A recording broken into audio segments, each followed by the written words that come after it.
মাকে চিঠি লিখে ৫ আগস্ট বাড়ি থেকে বেরিয়ে যান শাহরিয়ার খান আনাস।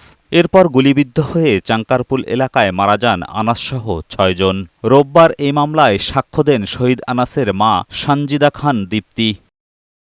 সাক্ষ্য গ্রহণের পর্যায়ে শহীদ আনাসের মা বলেন, গুলি লেগেছে আনাসের এটা শোনার পর তিনি দৌড়ে যান ঘটনাস্থলে। রক্তাক্ত দেহসহ আনাসকে যখন কোলে তুলে নেন তখন তার নিথর দেহ থেকে রক্ত ঝরতে থাকে। এ অবস্থায় রিকশায় মরদেহ বাসায় নেওয়া হয়। এরপর গোছল ছাড়াই হয় দাফন।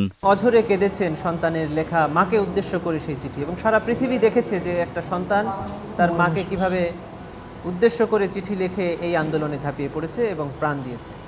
কে কে গুলি করেছে, কিভাবে শহীদ হয়েছে তার বন্ধুদের কাছ থেকে উনি এটা জেনেছেন এবং লাশ নিয়ে উনি বাড়িতে এসেছেন শহীদি মর্যাদায়, অর্থাৎ গোসল না করিয়ে রক্তাক্ত পোশাক পরিহিত অবস্থায় দাফন করেছেন। এই বর্ণনা উনি ট্রাইব্যুনালের সামনে দিয়েছেন। এদিকে শেখ হাসিনার বিরুদ্ধে জুলাই গণহত্যার ২ নম্বর সাক্ষী ছিলেন লেখক গবেষক বদরুদ্দিন ওমর। প্রসিকিউশন বলছে তার জবানবন্দি এরই মধ্যে গ্রহণ করেছে তদন্ত কর্মকর্তা। এটি ট্রাইব্যুনালে দাখিল করা হবে কিনা সিদ্ধান্ত নেবে চিফ প্রসিকিউটর। ইনভেস্টিগেশন অফিসারের কাছে সাক্ষ্য প্রদানের পরে ট্রায়াল স্টেজে যদি উনি মারা যান, এটা যদি ট্রাইব্যুনাল নিশ্চিত হন যে উনি মারা গেছেন, তখন প্রসিকিউশনের আবেদনের প্রেক্ষিতে এই আয়োর কাছে দেয়া জবানবন্দি ট্রাইব্যুনাল সাক্ষ্য হিসেবে গ্রহণ করতে পারেন, এরকম সুযোগ এই আইনে আছে।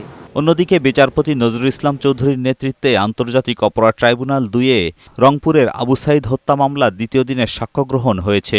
গত ২৮ আগস্ট প্রথম দিন আবু সাঈদের বাবা মকবুল হোসেন ও এনটিভির রংপুর প্রতিনিধি একেএম মাইনুল হক সাক্ষী দেন। মাইনুল হকের জেরা শেষ করেছে আসামিপক্ষ। জেরাতে মূলত যেটা তারা নেওয়ার চেষ্টা করছেন, আমার কাছে যেটা মনে হয়েছে, সময়ের পার্থক্য, সময়ের কোনো গরমিল আছে কিনা, লাইভ সম্প্রচারটা সঠিক ছিল কিনা, টিভির ক্যামেরার সময় নির্ধারণটা সঠিক ছিল না। এদিন ফার্মগেটের নাফিজ হত্যার তদন্ত শেষ পর্যায়ে বলে ট্রাইব্যুনালকে জানিয়েছে প্রসিকিউশন। সেই সাথে চট্টগ্রামের ওয়াসিম হত্যা মামলায় ফজলে করিম চৌধুরী সহ ১৫ আসামির বিরুদ্ধে ১২ অক্টোবরের মধ্যে তদন্ত শেষ করার নির্দেশ দিয়েছেন ট্রাইব্যুনাল। এজাজুল হক মুকুল, বৈশাখী সংবাদ, ঢাকা।